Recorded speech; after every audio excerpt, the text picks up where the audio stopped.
Hey, you guys. Welcome to another American Idol review. Today, I have a little guest. It's my BFF, Ashley. Hello. Hello. So anyway, let's get on to this review. Tonight, we were treated to the top 13 performances. And we started the mentoring process again with Mary J. Blige. So we got some new rules going on. The girls and the guys are doing kind of a versus thing, and America's going to pick the bottom guy and the bottom girl. And the judges are going to decide who goes home. Kind of like a So You Think You Can Dance type voting system, which I approve of because America gets it wrong all the time, and that's not cool. I'm pretty sure it was just this episode. First up was Joshua. He did I Wish.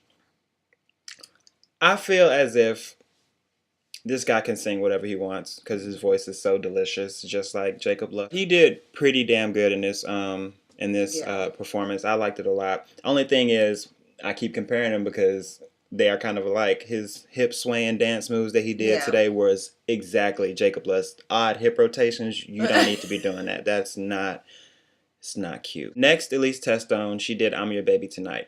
I like this a lot. I liked it a lot. Keep in mind, you guys, I told you earlier that I'm in love with Haley Reinhart, and she did I'm Your Baby Tonight. Loved it. It was really good. It was really good. I don't understand all the backlash that the judges gave her.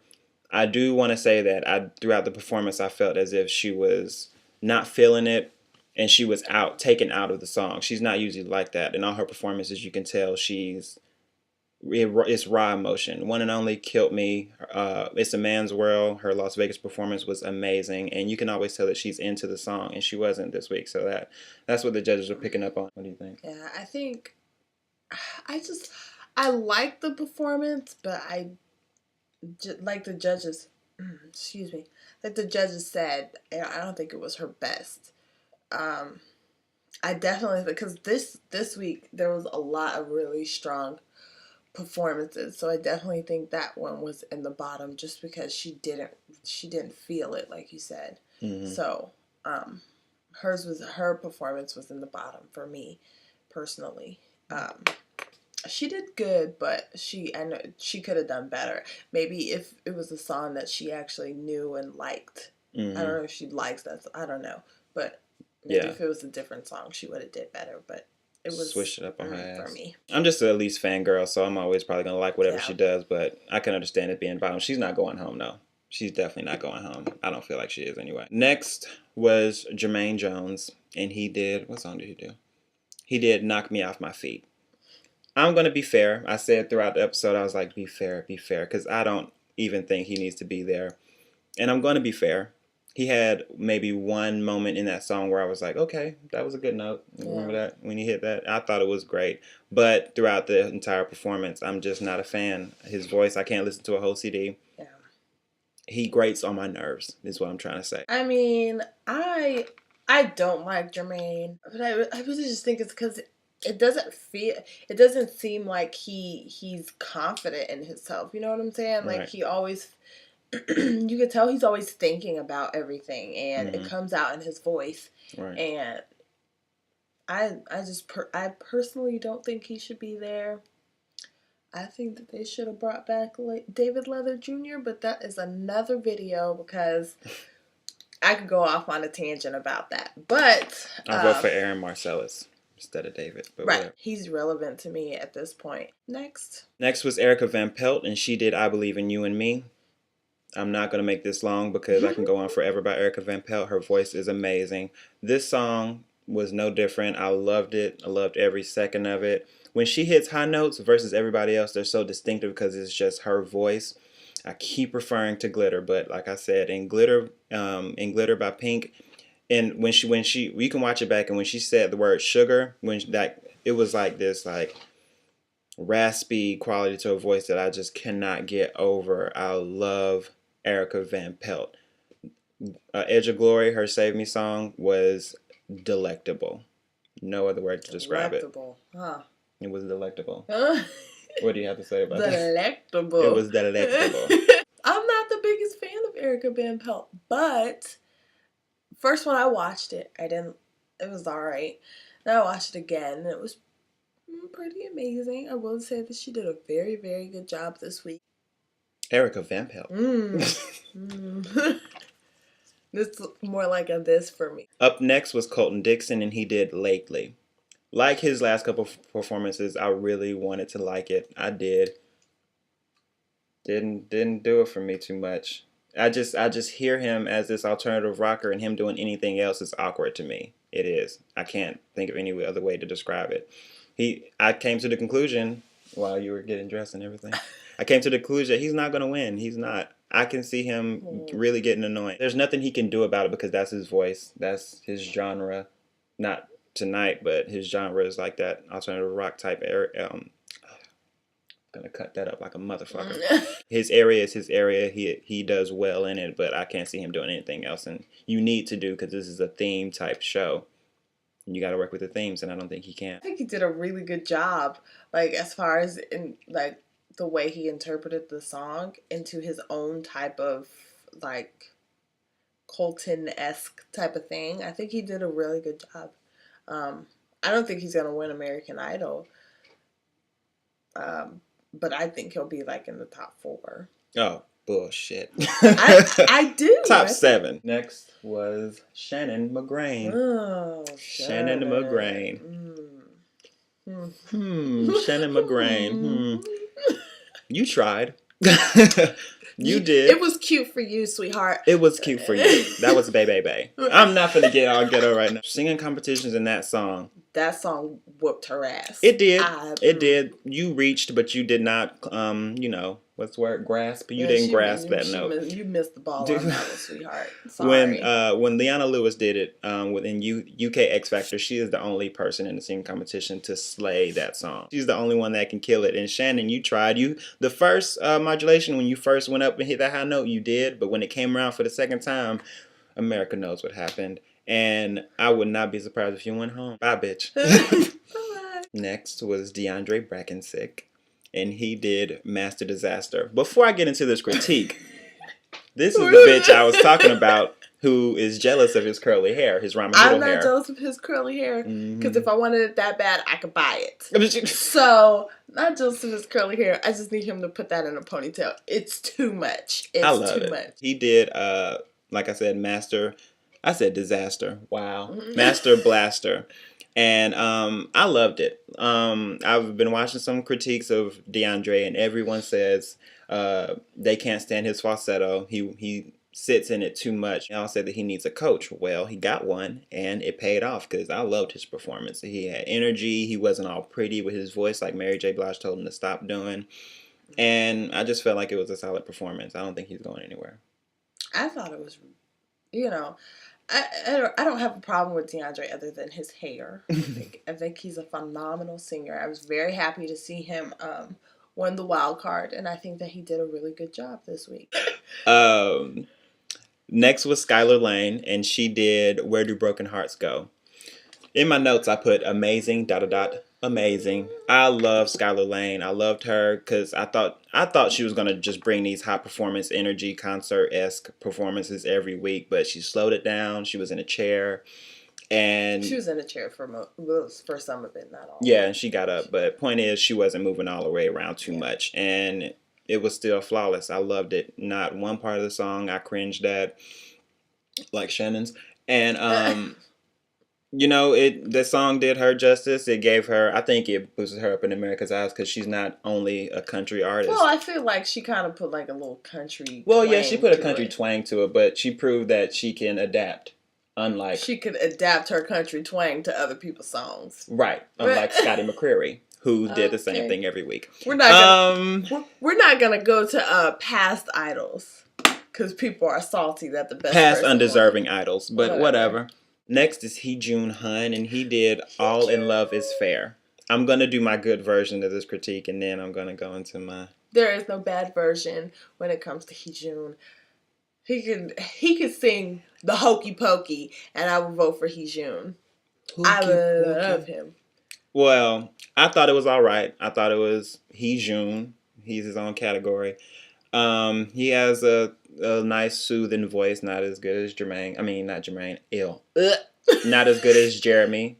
I'll get to that when we get to him. But it was just all right. And I feel like every performance he has done since he's been on American Idol has been slow, been that soothing type of feel. And I feel like by like in 2 or 3 weeks, I'm gonna get sick and tired of it. He can be as funny as he wants, and he's funny, but you need to step it up a little bit or you're gonna be out. Also, nobody can sing that song like Pia Toscano did. Because when she did that song, I don't even remember my heart crumbled. I didn't either, but I was watching videos a couple weeks ago, and she killed that song, and it was amazing. I love him. I love him. I love him. I love him. And I think that he did way better than I've ever seen him do in any week. I think that the performance was really good. I liked it. I feel like it was... Hack Meat and Stilted? No. Oh. I was going to say, I feel like it was one of the top. If I had to pick, right, okay, me, if you had to pick, right, if I exactly. had to pick, it would be one of the top because I feel like top 5 or top 13? Top 5. Shut up. Next is Hollie Cavanagh, and she did All the Man I Need.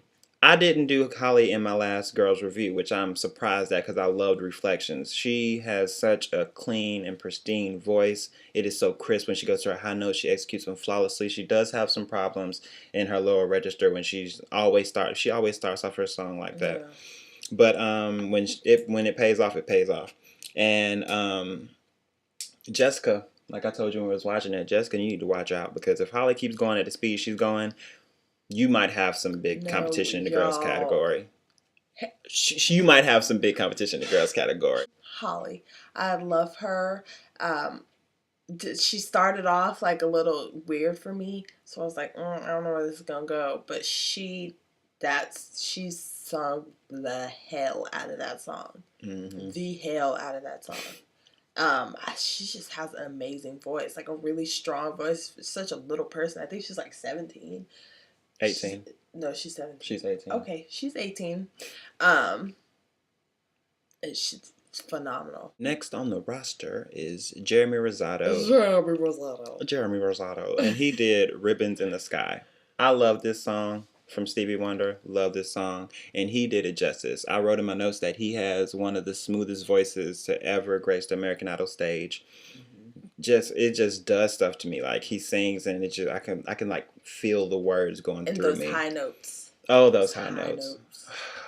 He didn't really pay off last week with the high note, but this week it was great. I love you, better stop Jeremy. With those high notes. You have me going to Hollywood and stalking you. I was about to say he can't go wrong with those high notes.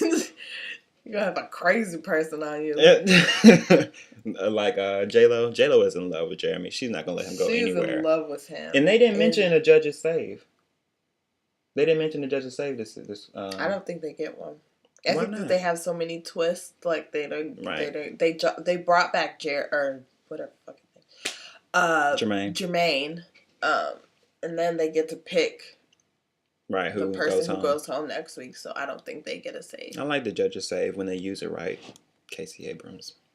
Nope. Okay, we at your girl now. Jessica Sanchez did I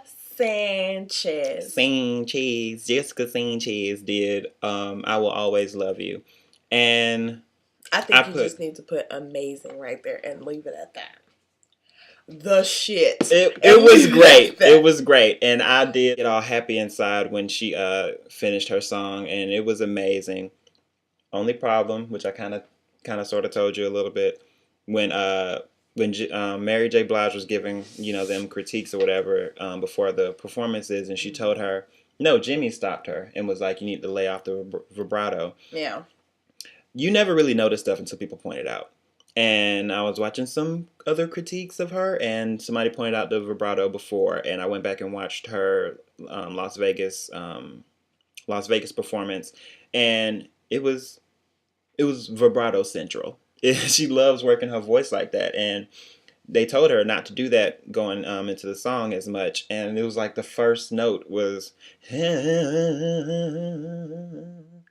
I was just like, Don't put that in. Electricity ridiculous. Anyway, I watched her Las Vegas performance, the final performance, and you could hear the vibrato everywhere. Like, it was everywhere. Her performance was solid. It almost made me cry. But just listen, get your hair off my neck. Just listening to that performance back, she does have issues with controlling her voice like that because she wants to show it off so much. And right in the beginning of the song, there it goes again. It was just like, come on, girl, you just, they play the package in the studio before you go. So I know you just heard him repeat that, but she's amazing regardless. And I loved her performance. Jessica is my bitch. I love her. Like, her voice is phenomenal. It is phenomenal. I don't care about all that vibrato. I personally like a lot. I like all of that extraness. She wants to show off her voice, and I think that she should, because her voice is amazing. I would, if I could carry a tune. I'd be vibratoing it up. However you say that word, I would do it. And last up for the night in the pimp spot was Phillip Phillips. Before I get into this, I love you, Phillip Phillips. I love you so much, and I really feel like you know that. Me and you we're here, right here. And he did Superstition again. It was a reprise from his audition, and I liked it. I'll probably like everything he does just because I love his voice so much. But for me, well, the judges, they sensed melody problems with Phillip since last week when he did In the Air, which I didn't. I loved his cover. I loved his rearrangement. I loved it. This week I noticed it. I didn't like how slow it was in the beginning. I felt like his pace in the audition was better. Even though it was kind of the same, and he wants to change it up for America. I get that. I get it. I get it so much. I get you. I get you, Phillip Phillips. I get you. Should I say I get you again? I get you, Phillip Phillips. I just feel like since he's trying to change things up so much, it can pay off sometimes and it can't. I just don't want that to hurt him at all because I love him so much. I did notice the energy you gave into the performance. Why am I talking like I'm talking to him? I did notice the energy he gave during his performance, and it showed another side. He's not going to just sit there and squirm behind the guitar. He can move around. He can get the crowd going, and it was like a Phillip Phillips concert, and I enjoyed it a lot. I really like the originality that Phillip Phillips brings to American Idol. Like Antoine said, I feel like any song that he does, the way that he just makes it into into Phillip Phillips, makes it amazing. He's his own genre. Right. No matter what he does, he makes the song amazing. So I feel like he's going to shine every single week. So that was all the performances tonight. I think the bottom two, guy and girl, is going to be Shannon Magrane and Shannon, right? And out of those two, I feel like Shannon is going to go home. Because for some reason they love Jermaine. And why? But I would rather Jermaine go home. I can tolerate Shannon's voice. I'd rather Shannon go home. We're at odds there because Jermaine needs to go. Let me know what you think. In the comments, tell me who you think should go home, who you think in the bottom, who you think did best. So that's it, you guys. Thanks for watching. See you next week. I will see you next week. She won't. Okay. Bye. Oh, can I be a guest star every 2 weeks? Nope. Okay.